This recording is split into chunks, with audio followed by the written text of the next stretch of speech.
Okay, today we will be discussing about two formulas which will help you to solve about 90% of the calculations related to making of buffer or any volumetric calculations, and these two formulas are very important if you are working in QC or analytical department of pharma field or any other field where these calculations are required. So the first formula you might have studied in your 10th or 12th class, which is molarity is equals to weight upon molecular weight into 1000 upon volume in ml. This thing has to be remembered and kept in mind.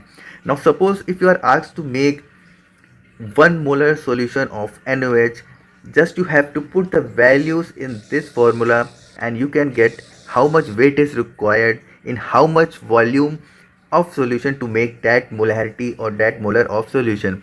For example, if someone asks to make one normal solution of NaOH, then just you have to put the values in this formula. Here, molarity or normality, we have to make one normal of NaOH solution. So we put 1 here. Now we don't know how much weight is required to make this one normal or one molar solution of NaOH. So we will write here X. Now second comes the molecular weight. Now molecular weight you don't have to learn, you can just Google it and see what is the molecular weight of any compound, or you can just see in the box of that buffer which is required and you can get the value of molecular weight from there.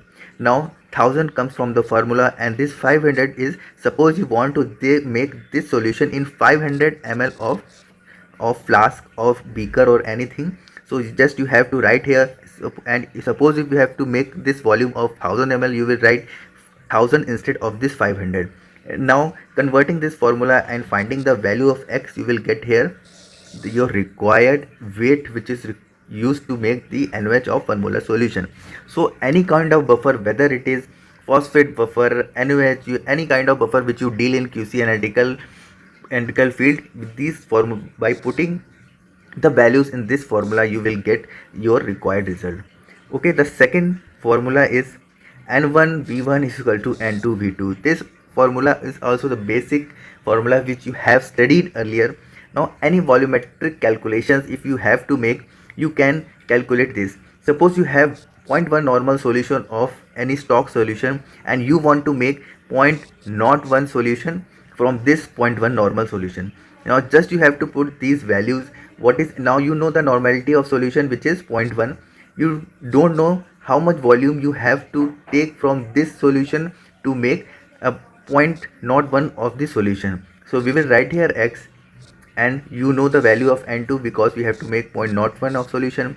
And now what is V2? Now suppose you have to make this volumetric solution in 50 ml flask or 50 ml volume of beaker, you have to write here 50. If you want to make in 100, you will write here 100, and just by putting the values in the formula, you will calculate this value of X, and putting this in the formula we will get how much volume is required to make the your desired normality solution. Okay, so just you have to remember these formula. You can write it down here somewhere. This first, molarity is equal to weight upon molecular weight into 1000 upon volume. You don't have to remember the molecular weight of any compound, you can Google it, or you can see in the box of that material, and all the calculation will be solved from this. So this one is the first formula and second is N1V1. So I guarantee about 80 to 90% of the calculations related to buffer preparations, your volumetric calculation will be solved by using these two formulas. So I think this video was useful to you. If you have any confusion, you can comment me in the comment section, or you can, if you want to add or correct me somewhere, you can also comment me. So that was for today. Thanks for watching.